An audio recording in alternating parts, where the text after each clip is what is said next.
హృదయపూర్వక నమస్కారం.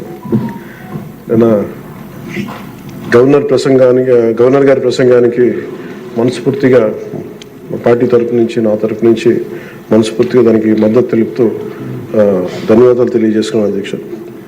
ఇక్కడున్న ఎక్కువ మంది చాలా సీనియర్ నాయకులు, మోస్ట్ ఆఫ్ దెమ్. నాకు ఇలాంటి సెషన్స్ ఎలా ఉంటాయో నాకు తెలియదు. ఫస్ట్ టైం నేను అంటే గొడవ ఎలా ఉంటుంది అసెంబ్లీలో నాకు తెలియదు. నాకు చాలా ఆశ్చర్యం కలిగింది ఏంటంటే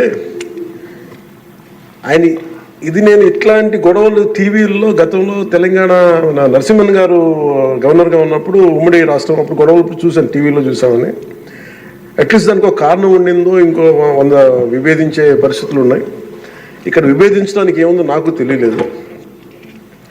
నేను అనుకుంటా ఉన్నాను అసలు ఇలా ప్రవర్తించవచ్చా అని, ఇలా చేయొచ్చా అని. అంటే ఇది leaders should lead by example కదా. రాష్ట్రానికి ప్రథమ పౌరులైన గవర్నర్ గారు ఇలా ఈ స్థాయిలో ఉండి ఆయన మర్యాదపూర్వకంగా వచ్చి మన బడ్జెట్, మన రాష్ట్ర విధానాలని ఆయన ప్రవేశపెట్టి మాట్లాడుతూ ఉంటే గౌరవించే విధానం ఇదేనా అని అనిపించింది. సో నేను మనోహర్ గారితో మాట్లాడతాను, మా సహచరులను, మంత్రి మన సివిల్ సప్లైస్ మినిస్టర్ గారితో. నా రూల్ బుక్ మేమిద్దరు మాట్లాడుకుంటే rules of procedure and conduct of business in Andhra Pradesh legislative assembly ఏంటి సార్ ఇలాగే మాట్లాడేస్తారంటే దాంట్లో చూపించాను. చాప్టర్ 5లో when the house assembles under article 175 176 of the constitution, every member shall maintain the dignity and the solemnity of the occasion before, during or after the governor's address and shall not obstruct or interrupt the address in any manner.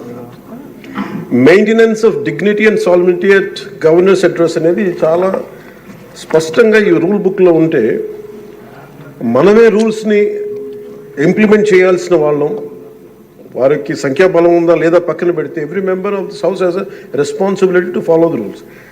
మనమే కనుక రూల్స్ని break చేస్తే ఇంక మన ప్రజలకి కానీ చూసే వాళ్ళకి ఏం చెప్తాం. నాకు చాలా కాలం క్రితం నేను అప్పుడప్పుడు మనోహర్ గారిని అడుగుతూ ఉంటాను, సార్ అసెంబ్లీలో ఇక్కడ ఏమి గొడవలు జరిగినా ఎందుకు కేసులు పడవని. ఇక్కడ ఏమి మీకు కొట్టుకో, ఇది నేను నాకు చాలా కామన్ మ్యాన్ ఒక ఇష్యూ, ఒక ఇంక్విజిటివ్నెస్.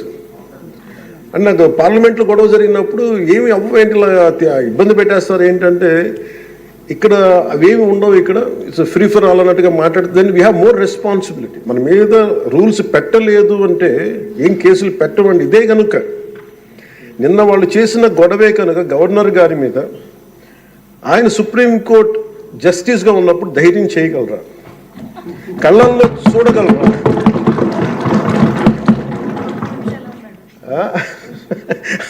నాకు అది అనిపించింది. అంటే గౌరవించాల్సింది పోయి ఈ విధానం ఏంటనిపించింది.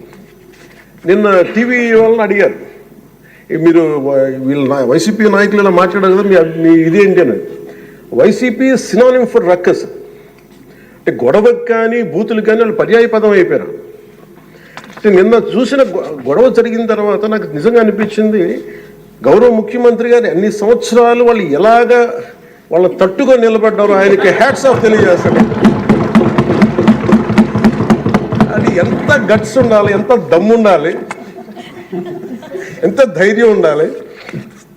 అలాగే నాకు నిన్న గొడవలు జరుగుతుంటే నాకు అనిపించింది, నాకు ఇవే గుర్తొచ్చినాయి అధ్యక్ష. వాళ్ళు ఎప్పుడైతే